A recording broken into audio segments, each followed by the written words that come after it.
José Ignacio Paliza, ministro de la Presidencia de la República Dominicana, por demás presidente del Partido Revolucionario Moderno, el PRM. Qué gusto saludarle, ministro. Gracias por tenerme aquí. Grato placer compartir con ustedes. Agradezco el recibimiento y siempre la oportunidad que me brindan de llegar a los hogares del pueblo dominicano y bueno, hacer de nuestras ideas parte del debate nacional. Así que muchísimas gracias. A nosotros nos gusta porque usted ha tenido la ocasión de que anunciar asuntos interesantes, siempre más que de primicia, siempre de interés. A propósito, ayer finalmente se pudo lograr algo impensable en estos tiempos, reunir a 4 figuras de República Dominicana que han ostentado el cargo de presidente, y nos gustaría su opinión fundamentalmente ya como dirigente político, presidente del PRM, porque ahí estaban el presidente de la Fuerza del Pueblo y el presidente del PLD. Usted, que es presidente del PRM, nos gustaría su opinión de las 3 fuerzas políticas, lo que aconteció ayer. Es un evento sin precedentes en el marco de una democracia que va madurando y de un país que va dando mensajes o señales muy poderosas sobre el transcurrir de su vida institucional. La reunión previa, quizás el evento más próximo en contenido a fue la crisis del 94, en donde, en virtud del Pacto por la Democracia que en aquel momento se suscribió, el país se vio obligado a que su liderazgo pudiera ser convocado y que tuviera que arribar a consensos y acuerdos, con la única diferencia de que en aquella oportunidad el único presidente que acudió a la convocatoria había sido el presidente Balaguer, y Juan Bosch, que había sido presidente de un gobierno, por razones históricas que conocemos, efímero. En esta oportunidad se reúnen 4 presidentes con una importante carrera política en nuestro país, con aportes de diverso tipo y con años de trabajo en diferentes áreas del quehacer público, lo que hace que sea una reunión con mucha más capacidad de construir soluciones, alternativas.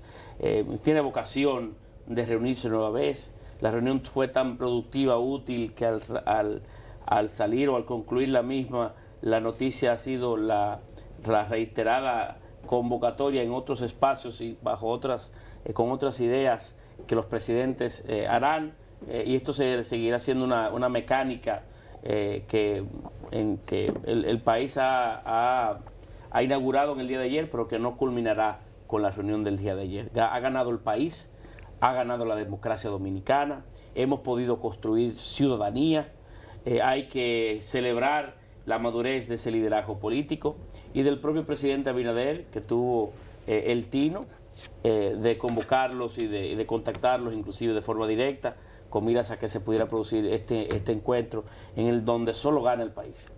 Ministro, la convocatoria al Consejo Económico y Social lleva una invitación especial a los partidos políticos. ¿Cómo se va a dividir el accionar de su partido, al que usted preside, en ese escenario? Bueno, en el marco pero no es en la primera ocasión en donde el Consejo Económico y Social se convoca. Se ha convocado en varias oportunidades en el transcurso de los últimos años y el partido ha jugado su rol. Claro, es difícil en oportunidad de limitar o diferenciar el interés del partido de los intereses del hoy gobierno, porque cuando los partidos tienden a vincularse o apoyar de manera muy sincera y cercana a sus gobiernos, pues terminan siendo muy común las posiciones que tanto se construyen desde el gobierno que aquellas que puede emitir el partido. Sin embargo, el partido tiene algunos niveles de flexibilidad, tiene algunas posiciones que se pueden impulsar desde el partido y no así desde el gobierno, porque tienden a tener otro nivel de compromiso y otro nivel de vínculo, pero estaremos ahí de tal manera que cuando se produzca la convocatoria estaremos a la altura de las circunstancias, apoyando apoyando el encuentro y aportando a través de las estructuras partidarias que tienden a haber en la construcción de políticas públicas de diferente tipo, y en este caso del tema migratorio. Hay un pesimismo mostrado por la reunión del Consejo Económico y Social, porque muchos analistas entienden que esto no llega a ninguna parte nunca, o sea, no hay resultados de la reunión del Consejo Económico y Social. Eso por una parte. Y por la otra, si está garantizado en este aspecto, hubo una convocatoria, ahora se dice que va a ir los expresidentes que fueron a esta cumbre, a esta reunión, al Consejo Económico y Social. ¿Está garantizado esto? Mire, solo el hecho de, por ejemplo, la reunión de ayer, algunos me comentaban previo a la reunión, bueno, ¿y qué vamos a lograr con la reunión? ¿Qué conclusión puede sacarse de allí? ¿Qué tiene eso de importante? Bueno, el simple hecho de que quienes han tenido la experiencia más rica acumulada en la dirección del Estado de los últimos 20, 25 años puedan reunirse en una mesa, tiene un contenido y un simbolismo que impregna no solamente el escenario nacional, sino también internacional. Manda señales muy poderosas y construye, vuelvo a repetir, ciudadanía. Solamente el simbolismo alrededor de la reunión, de las fotografías que han surgido a partir de ese encuentro, los resultados conjuntos anunciados al término del encuentro, su sobriedad y la capacidad que tuvieron de articularse y de intercambiar, tiene demasiado peso. Y no hay duda que solamente allí, solamente con ese espacio basta. La reunión del Consejo Económico Social es otra invitación más a que otros sectores de la vida empresarial, de la vida política, de los empleados puedan sentarse en una mesa y discutir, socializar, que podamos generar un ambiente de escucha y que a partir de ahí también puedan surgir de forma inmediata y en el tiempo algunas propuestas que también sean de interés nacional. Señores, solo gana el país cuando se generan espacios de concertación, espacios de conversación y en donde entre todos podemos diseñar o pensar el futuro de la República. Creo que ganó el país y eso no está en el mismo hecho de que el propio presidente Fernández y Medina, que uno sabe que en algún momento tuvieron diferencias, tuvieron conteste ahí, y se vio un evento sin ruidos internamente. Creo que ha ganado el país. Mire, le quito ahora el traje del dirigente político, el presidente del PRM, y me voy al ministro de la presidencia. Huelga médica, huelga de transporte y una serie de eventos que se están reclamando. Me gustaría su parecer sobre todo el tema de la parte médica. Nosotros no hemos tenido nuestros pronunciamientos de insensatez, pero ¿está el gobierno en alguna capacidad de mantener las decisiones que ha tomado? ¿O qué rumbo se le ve a este tipo de situación? Pero el Colegio Médico Dominicano no tiene motivos para poder convocar a un paro. Y lo digo esto así porque en las diversas oportunidades en el que el colegio ha reclamado, ha querido, en esta gestión de alguna reivindicación justa, la ha tenido. Inclusive en oportunidad sin haberse presentado de una forma como la acostumbrada por ellos de llamar a paro, que al fin y al cabo a quien más perjudica no es al gobierno, es a la propia sociedad dominicana, que se ve con servicios diezmados, con servicios tímidos, sobre todo en un área tan importante como es la salud. El ciudadano que va mañana a un hospital público con una lesión, con una enfermedad, en procura de ser atendido, de ser curado, y por como consecuencia de una huelga de este tipo no encuentra servicios, es una marca que queda muy en él y también en la clase médica. Pero no, la experiencia indica, y lo sabe el presidente del Colegio Médico Dominicano, que la gestión del presidente Abinader, ese tipo de esfuerzos a los que ellos están muy acostumbrados, no es propio ni es oportuno, porque siempre hemos estado el presidente, el gabinete de salud, la propia señora vicepresidenta, desde los tiempos del COVID, cuando más difícil fue, hasta el día de hoy, siempre cercano a poder cumplir las reivindicaciones del sector médico que sean justas y posibles. Y en el momento que hoy vive el país, ese tipo de forma de llamar la atención no son propios. Yo creo que, y lo dijimos ahorita, el llamado a huelga, paro de labores por parte de los médicos es anacrónico, es una situación que ya debería de quitarse de un lado y más llamar al diálogo que otra cosa. El gobierno está dispuesto a eso, a dialogar con el Colegio Médico Dominicano. La mayor parte de las reuniones que yo he participado con el Colegio Médico, justo antes de llegar a la puerta, o lo que va a reclamar el Colegio Médico, en oportunidad el gobierno lo presenta previamente. Ha habido una relación y una conversación muy cercana entre el sector salud y el gobierno dominicano, y hemos podido avanzar de forma importante las reivindicaciones del sector, siempre en la medida de lo oportuno, de lo posible y de lo justo. Pero no hay motivos para poder convocar. Las huelgas tienen que ser el último resorte, tienen que ser la última, el último eslabón en una línea de reclamos, de solicitudes o de conversaciones, cuando más necesario es. No puede ser un instrumento, y no me refiero al caso de los médicos, me refiero en sentido general, no puede ser un instrumento único y principal para llamar la atención, porque entonces pierde fuerza.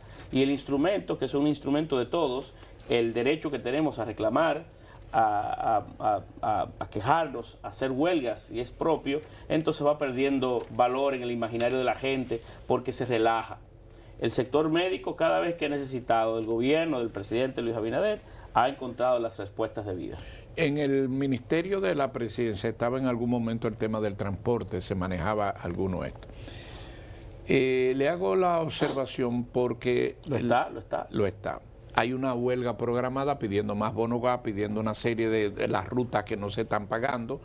Iba a estar ahí el propio Antonio Marte y Conatra, ya se paró alguna, pero sigue este tema. ¿Cuál es la situación del tema de los transportistas y la posición del gobierno? No, principalmente entiendo que el elemento a destacar es el de los subsidios a los transportistas, el subsidio a los combustibles.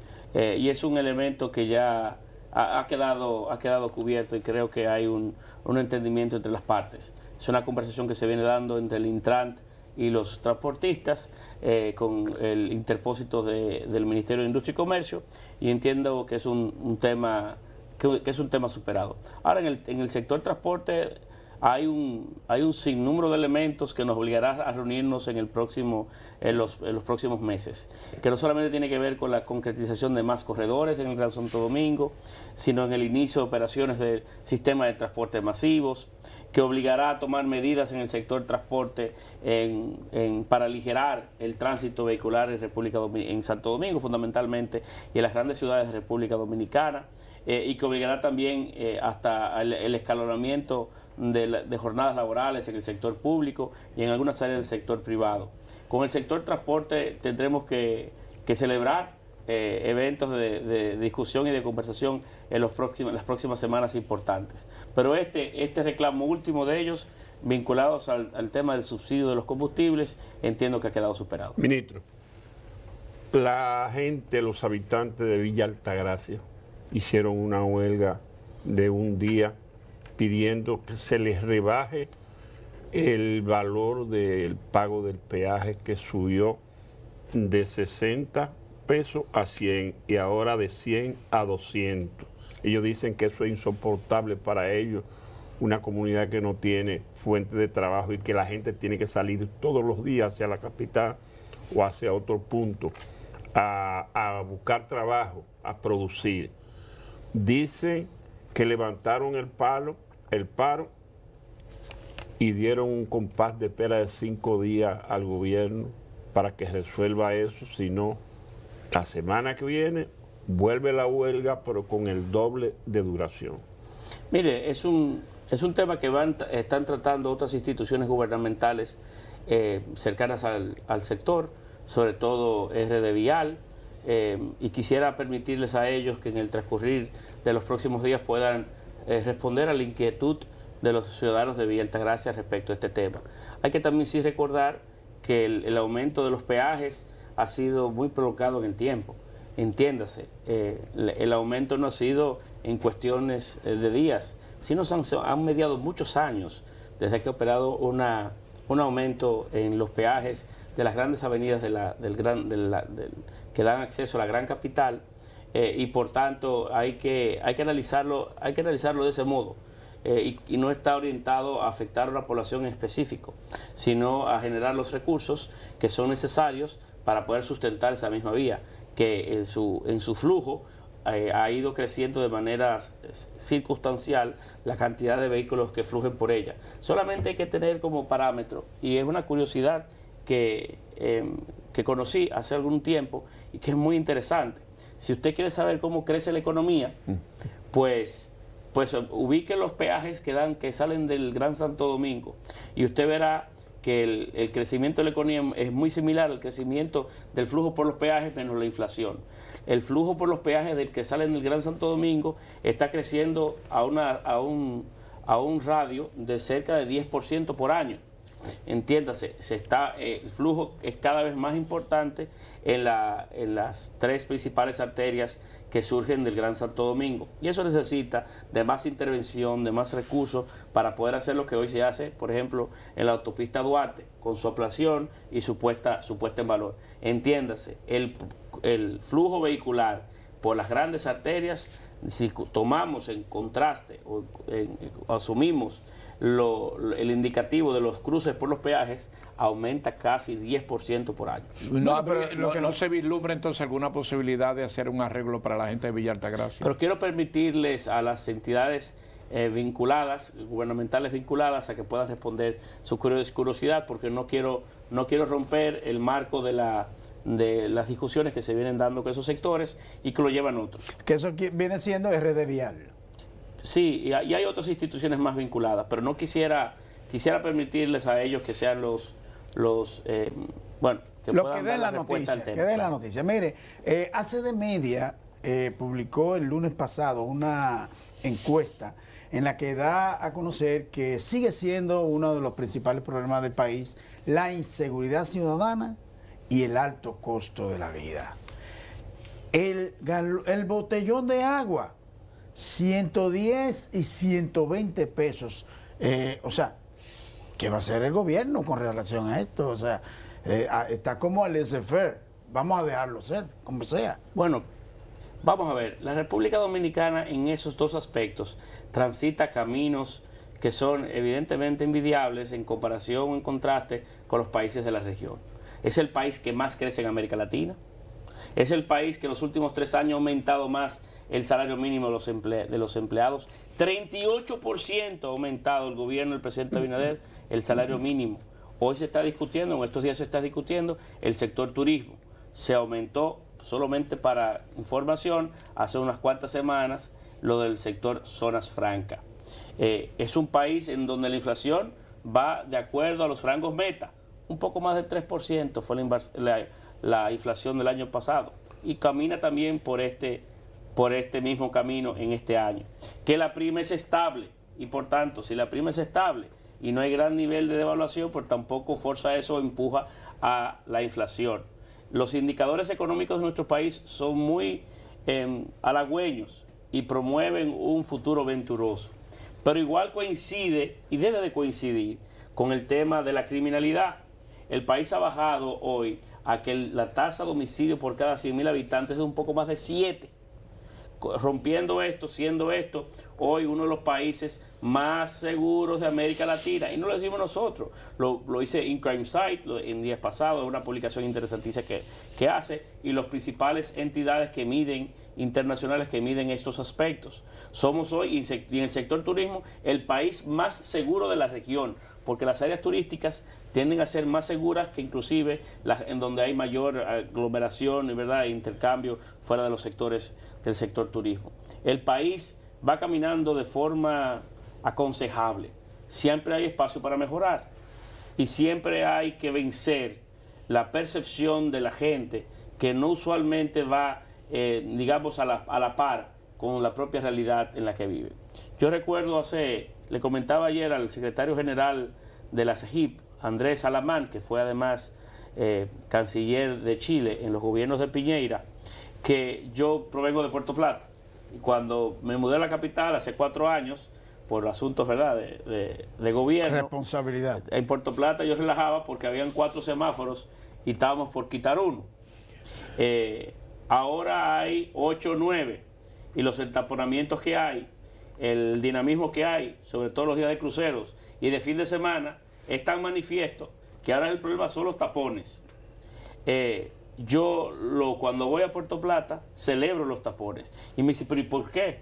Dice, porque eso narra el dinamismo económico, el desarrollo económico, el crecimiento económico que ha experimentado mi pueblo en 4 años. Y eso tiene que ver con muchos aspectos, sobre todo las alianzas público-privadas y las cosas que hemos logrado entre todos, porque no ha sido solamente propio de los esfuerzos gubernamentales, sino de un sinnúmero de aspectos. Y claro, ahora hay que buscar la manera de ayudar con el tránsito, pero es un problema que surge como consecuencia de una realidad, esperanzadora. Y creo que tenemos que hacer lo propio, vencer o acercar las expectativas o la percepción de la gente con la propia realidad que va viviendo, que no necesariamente van siempre de la mano. Ministro, ¿no le preocupa a usted, al partido suyo y al gobierno una especie de anarquía que se observa en las redes sociales, con una hipersensibilidad de que cuando se trata de regular alguno de desafueros que se cometen allí, todo el mundo se alarma? ¿No es preocupante eso para usted, el partido y el gobierno? Totalmente. Y para la sociedad dominicana debe hacerlo. No solamente porque son sujetos de desinformación, sino porque se va perdiendo la humanidad que nos asiste a todos, la nobleza del propio dominicano, y nos vemos todos reos de una industria que se ha colocado alrededor de las diferentes plataformas de información, que no solamente son las redes, pero fundamentalmente las redes cargadas de desinformación. Hay gente seria y hay gente que lo hace de forma correcta, y la mayor parte del contenido quizás de más valor surge de allí. Sin embargo, la persecución de likes para poder generar rentabilidad en plataformas sociales, en plataformas de redes sociales y por diferentes otras aristas del negocio de la comunicación, del nuevo negocio de la mala comunicación, pues se ha comenzado a dañar moral, buenas honras, pero no solamente el sector político, porque el político por lo menos tiene la obligación de responder y la obligación de dar la cara. Somos entes públicos que en oportunidad no nos pertenecemos, porque le pertenecen nuestras acciones a la función que ocupamos. Yo cuando estoy hoy aquí no estoy en nombre de José Ignacio Paliza, he sido invitado como ministro de la presidencia, hay que entenderlo, pero en el sector privado, empresarios, deportistas, artistas, gente con un recorrido de vida oportuno, hoy atacados por estructuras que no buscan otra cosa que rentabilidad personal. Eso debe ser regulado. Hay que llamar a la conciencia colectiva de nuestra sociedad, que antes que estimular, promocionar o difundir contenido de ese tipo, lo que debe ser es todo lo contrario, es restringirlo, es borrarlo, es distanciarse de ellos. Y claro, el gobierno y el Estado tienen que hacer lo propio para también invitar a una regulación del sector y una regulación de estos contenidos en surgimiento, para que evidentemente no pierdan la razón y la fuerza de ser, que está muy vinculado a poder informar, a la capacidad de construir información y de poderla compartir. Bueno, muy bien, muchas gracias, ministro. Se nos acaba el tiempo. Siempre muchos temas de interés. Se nos quedó lo de los candidatos presidenciales. ¿De dónde? Del PRM. En el PRM no hay. ¿Qué? No hay. Porque no se han abierto los procesos, no hay. Puede haber algunos amigos con curiosidades. Con curiosidades. Qué lástima que se terminó el tiempo. Gracias por su atención. Como ustedes saben, mañana es viernes, el día interesante, con música y todo. Nos vemos mañana. Gracias por su atención.